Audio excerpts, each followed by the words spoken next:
ସାଙ୍ଗମାନେ ଆସନ୍ତୁ ଆଜି ଶିଖିବା କେମିତି ବାସନ ମଜାଯାଏ। ବାସନ ମାଜିବା ପୂର୍ବରୁ ଅଇଁଠା ବାସନ ଆଗେ ପାଣିରେ ଟିକେ ଭେଦେଇ ଦେବେ। ଆଗରୁ ଭେଦେଇ ଦେଲେ ଭଲ ହେବ। ମୁଁ ଆଗରୁ ଭେଦେଇ ଦେଇଥିଲି, ଅଇଁଠା ସବୁ ଛାଡ଼ି ଯାଇଛି। ସେଥିପାଇଁ କ'ଣ କରିବେ, ଏ ସାବୁନ ବାସନ ମଜା ସାବୁନ, ବିମ୍ ବାର୍ ସାବୁନ, ସେଇଥିରେ ଏଇଟାକୁ ଏଇଟା କ'ଣ କହନ୍ତି ମୁଁ ଜାଣିନି, ସେଇଟା ଏମିତି ମାଜିଦେବେ। ଭଲସେ କରି ମାଜିଦେବେ। ଶୀତ ଦିନ, ଶୀତ କରୁଛୁ, ମିଡ଼ିଆରେ ଜ୍ୟାକେଟ୍ ସୁଇଟର୍ ପିନ୍ଧି ଦେଇଛି, ପଛପଟା ଓଲଟେଇ ଦେଇକି ଏମିତି ମାରିଦେବେ। ଏମିତି ମାରିଦେବେ, କ'ଣ ଗୁଡ଼ା ଟିକେ ଭଲସେ ହ୍ୟାଣ୍ଡେଲ୍ କରି ମାଜିବେ।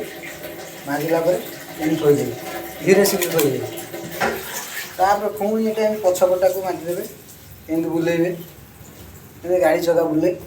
ପୁଣି ଆଗ ପଟା ଏମିତି ବୁଲେଇବେ, ବୁଲେଇକି ଏମିତି ମାଜିବେ। ମାଜିଲା ପରେ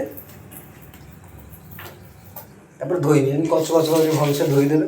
ଟିକେ ଦୂରେଇକି ରହିବେ, ଥଣ୍ଡା ଶୀତ ଦିନ ପାଣି ପଡ଼ିଲେ ଥଣ୍ଡା ଲାଗିବ।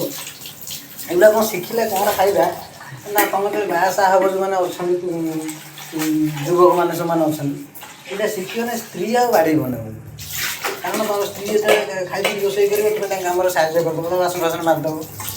ବାସନ ଫାସନ ମାରିଦେଲେ ସେ ସ୍ତ୍ରୀ କହିବ ମୁଁ ବଢ଼ିଆ ସ୍ୱାମୀଟେ ପାଇଛି। ମୁଁ ଆଗରୁ ସବୁ ପ୍ରାକ୍ଟିସ୍ କରିଛି।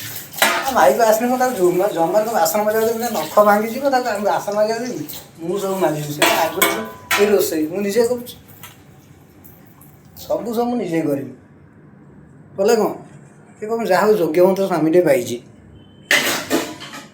ହଉ, ମୋ ବାସନ ମଜା ତ ସରିଲା, ସବୁ ମାଜି ଦେଇଥିଲି, ଖାଲି ଅଳ୍ପ ଟିକେ ଥିଲା। ମାନେ ଭାତ ଗଣ୍ଡା ବସେଇବି, ତେଣୁ ଏଇଥିରେ ଟିକେ ଏଇ ଡିସ୍ଟା ଟିକେ ଭଲସେ ଧୁଆ ହେଇକି ଆଗରୁ ଥିଲା, ଏବେ ଧୋଇଛି। ଏଥିରେ ଭାତ ବସିବ, ତେଣୁ ପାଣି ଟିକେ ଆଗରୁ ପୁରେଇ ଦେଉଛି। ବାସନ ମଜା ସରିଲା, ଭାତ ବସିବ, ଡାଲି ଟିକେ କରିବି, ଆଉ